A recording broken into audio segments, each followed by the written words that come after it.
Mes chers amis, vous savez combien le chapelet est répandu et combien il est populaire. On appelait le rosaire le bréviaire des ignorants. Cette prière est si facile, en effet, qu'elle est à la portée des plus humbles. Mais sa simplicité est cependant si riche d'enseignements qu'on y trouve tout l'abrégé de la doctrine catholique et de l'Évangile.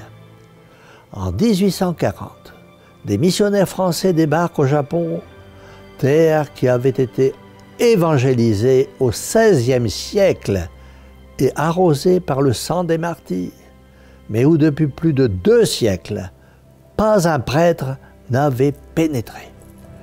Quelle ne furent pas l'émotion, la surprise des missionnaires lorsqu'ils se trouvaient en présence de chrétiens suffisamment instruits de la religion catholique. Comment ces familles éparses, vivant dans une société complètement païenne, sans prêtre, sans livre, avaient-elles pu se transmettre de génération en génération la pure doctrine catholique? Tout simplement par le Saint-Rosaire. Car nombreux étaient ceux qui méditaient et récitaient le Saint-Rosaire tous les jours. Aussi, connaissaient-ils le mystère de l'incarnation, de la vie de notre Seigneur Jésus-Christ, né de la Vierge Marie, le mystère de sa mort sur la croix pour racheter le monde, le mystère du ciel, en un mot, toutes les vérités essentielles de la religion. Que l'on ne vienne pas à nous dire que le chapelet est une dévotion de simplet ou de bonne femme.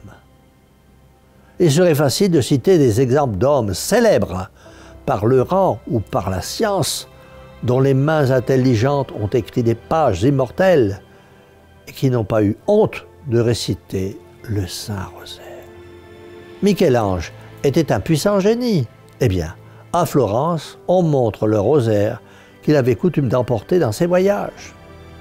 Descartes était un profond penseur. Il allait à Notre-Dame de Lorette en pèlerinage en récitant son rosaire.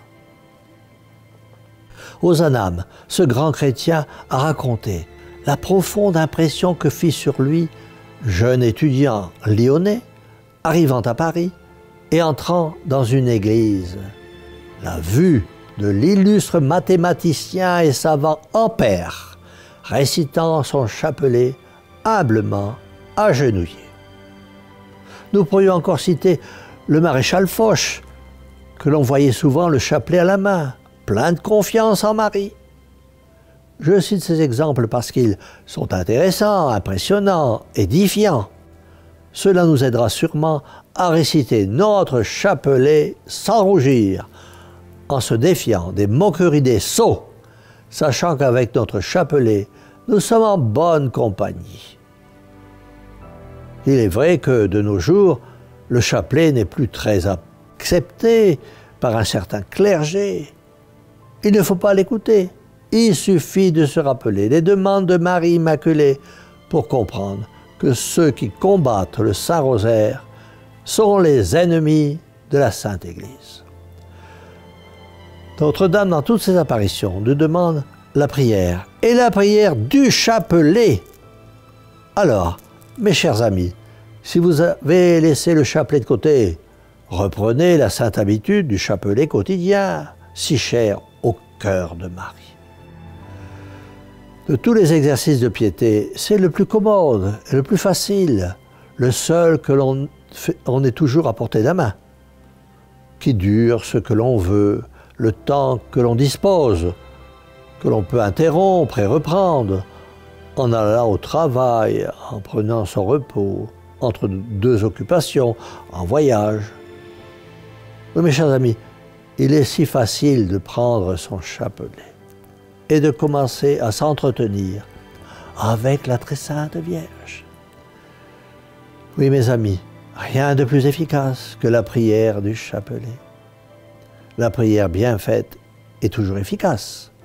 Quand le bon Dieu voit l'homme joindre les mains, lever les yeux, fléchir les genoux, s'humilier et prier, cela le touche, l'émeut, le dispose au pardon, à la miséricorde. Mais surtout, quand cette prière lui est présentée par sa très sainte mère, dont la supplication est toute puissante, il ne résiste pas, il nous exauce. C'est pourquoi, tous ensemble, redisons cette bonne mère: Ô Marie, mère au cœur douloureux et immaculé, sauvez-nous. Et que la bénédiction du Dieu Tout-Puissant, Père, Fils et Saint-Esprit, descende sur vous tous et y demeure à jamais. Ainsi soit-il.